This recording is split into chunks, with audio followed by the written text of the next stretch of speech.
Welcome to the Gentleman's Guide to Curseborne, with what I believe is our final Damnation video focusing on the dead. Yes, we have made our way through every single lineage. We've done a video for every single family. We've done a Damnation video with this one for every single lineage, and very soon we will have done a character creation video for every single lineage too. It's very exciting. We're getting closer and closer to our player's guide for Curseborne. It will be on a crowdfunding platform near you in a month or so. I would very much like it if you check those out. But as always, because we're getting to the end of another one of our sagas, I would love it if you could comment below with videos you want to see. I want you to tell me what videos you want to see regarding Curseborne, and I will do my best to make them.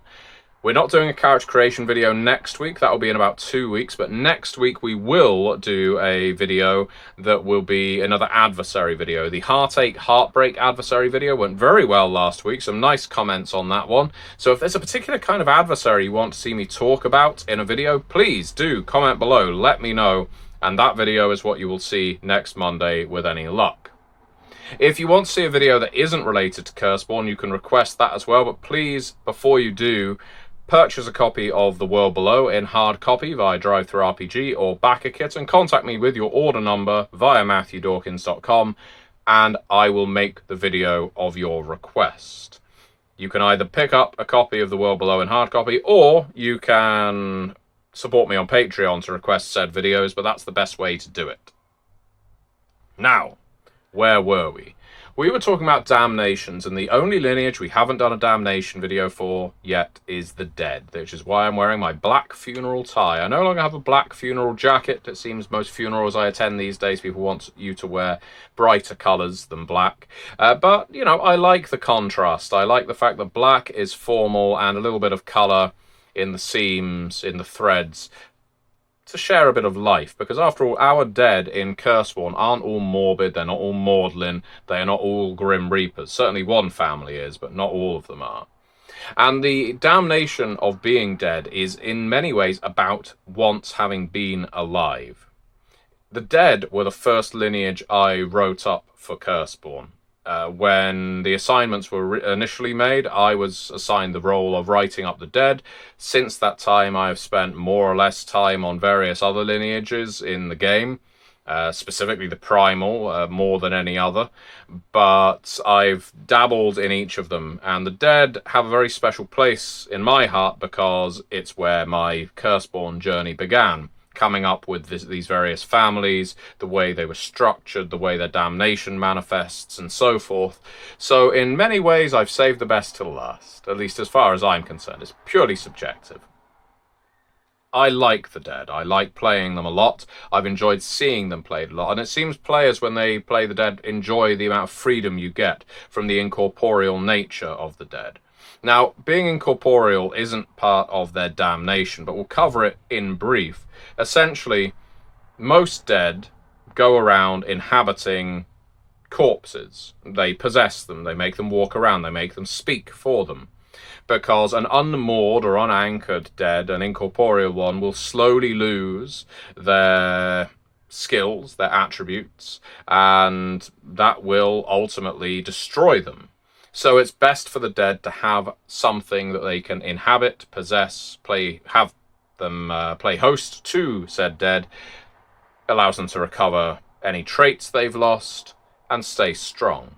But of course, the dead can lose those hosts. They might be destroyed, they might be damaged beyond repair, and if you are inhabiting a dead body, as many of the dead tend to do, whenever you leave that body to, I don't know, go through the wall, investigate something. Incorporeal dead can do that kind of thing. They can just pass through walls, doors, windows, and so on without much of any issue. And for intents and purposes, they are invisible to most people. They can even interact with other incorporeal creatures. Well, while you're doing that, the dead cadaver that you were once inhabiting starts to decompose. Now, you might be only gone for a brief while, but that decomposition does stack up over time, the longer you're out of the body. So you've got some dead who fiendishly cling to the host and never want to leave them, others who are constantly jumping between different bodies as time goes on. Now, the dead in our game can leave a host by just bleeding a cursed die and making a reflexive action. Just like that, they are out of their body and able to float around. And to re-enter their body, providing there is no liminality separating them from it, they don't even have to spend a cursed die. They can just snap back another reflexive action. But, as I mentioned, if that body is destroyed, they need to find a new one, and it's far easier to inhabit something already dead than it is to inhabit something alive, or indeed something inanimate, an inanimate object, ventriloquist dummy, or a car, or similar. That's where you're going to start looking into spells. So it's just something worth considering. Now, the dead do have a curse, just like all other lineages, and some people have said that the dead's curse, their damnation, is less harsh than others. I don't know that I agree. I'll let you be the judge. You see, their damnation is an urge. They are tempted by urges. They are driven by urges. Certain emotions or actions that define the families they are a part of, or mechanically speaking, their major path. You see, they are driven by their urges to either feel or magnify, amplify emotions in others, taking extreme actions. Now, if they have their lineage as their major path, they get to choose their urge, which tends to be an actable emotion tied to a sin, but it could just be an emotion such as terror, sorrow, pain, anger as well. If the character has their family as their major path, the family defines what their urge happens to be. The more the dead uses their abilities, casts spells and so forth, the more cursed dice they're going to be bleeding. And when they reach 0 cursed dice, just like any other accursed, their urges overtake them. Now, I've had to say in a few videos, or felt the need to say, that the dead are not hungry. They are not driven to suck these emotions from others. Rather, they need to amplify it around them, or they need to experience something new. If they were to be close to any other, in a way, the black hearts are the opposite of them. So while you will have a dead amplifying emotions, the black heart might be there sapping them away. The character can only cast spells, again, if they possess a motif that reduces their need to use cursed dice to 0. Otherwise, they need to create this, or act upon this urge, I should say, in a way that tends to be meaningful and probably disadvantages you or the rest of the crew. This urge could be the feeling of intense guilt, vengeful anger, a refusal to act to help someone, depending again on what your family might be. And you can resolve it mechanically, or you can resolve it narratively. Doing so will earn you a curse die, so congratulations, you can start casting spells again. And if it inconveniences your crew, you earn a momentum as well. So what are these major path urges? Well, let's go into some of them. If the dead is your major path, so you've gone for lineage as your major path, as I mentioned, this could be a sin, it could be any emotion. So if we're looking at sins now, this could be greed via theft, wrath via murder, lust via seduction, and so on.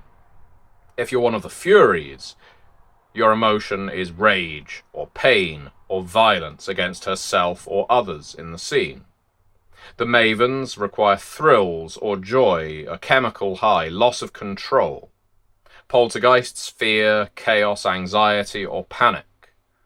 Shades, guilt, sorrow, shame, or humiliation. The Wardens, protectiveness, desperation, compassion, or smothering with love. And then you have the Zeds, stillness, pessimism, nihilism, or just doom. A certain finality. And each one of the dead has their own take on this, the way they're going to act on it, the way they're going to bring these emotions out in others or act on them themselves. And different dead are going to have different philosophies on whether it is better to act on these things personally or get others to do them.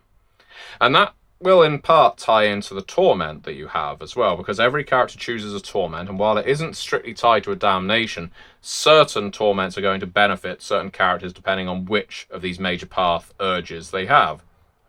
The suggested dead torments, or accursed torments, in the core book are corporeal longing, where you are overwhelmed with the desire to possess someone or something new, even if it's terribly inconvenient to do so. So that's almost a twitchy need to, again, experience something new. I could see mavens often being drawn to corporeal longing. That makes a lot of sense. Or even some furies, potentially. Repeat the cycle is another torment you could have, where you are compelled to keep repeating aspects of the death that you incurred. And again, that could be something very much tied to the furies or the shades. Yearning for life. This is a torment where you are basically going to be making yourself as memorable as possible so that the living recall exactly who you are. It is deeply imperative to you that they know who you are. Well, not just who you were, but yes, who you are. As always with torments, you only succumb to them when you want to, and they are good ways of earning curse dice and momentum during the course of the game. So, is it easy to play the dead? I would say so. You just need to pick an emotion that you're going to have fun portraying. And that can be tricky, but the good news is you can easily adjust these things on the fly during the course of gameplay. I've certainly seen people do that. They went for a certain emotion when they built their character and they realized, you know what? I don't think I'm going to enjoy invoking fear in my victims every single time, so can I change it slightly to feelings of guilt? And, you know, most story guides are going to say, yeah, sure, that's absolutely fine. And as I mentioned, with the dead, this all ties back to being alive. The dead often have regrets, and those regrets tend to be tied to those emotions. Maybe they didn't get to kiss that person one last time. Maybe they didn't get to attack or fight back against the person that murdered them. Perhaps they still feel immense guilt for an act they failed to complete. And so that manifests via their damnation, this curse that has either been passed down to them or manifested within them for the very first time. That is the Dead Damnation, and that is how you play it. Thank you very much for watching. I look forward to our next video, our adversary video, and do keep your eyes open for this Friday, because this Friday I will have a Monster Kingdoms focused video coming out for the very first time by request of one of the backers of my Patreon and a purchaser of The World Below. So that's doing double duty for me. Thank you very much, everybody, for your support, and I will see you next time.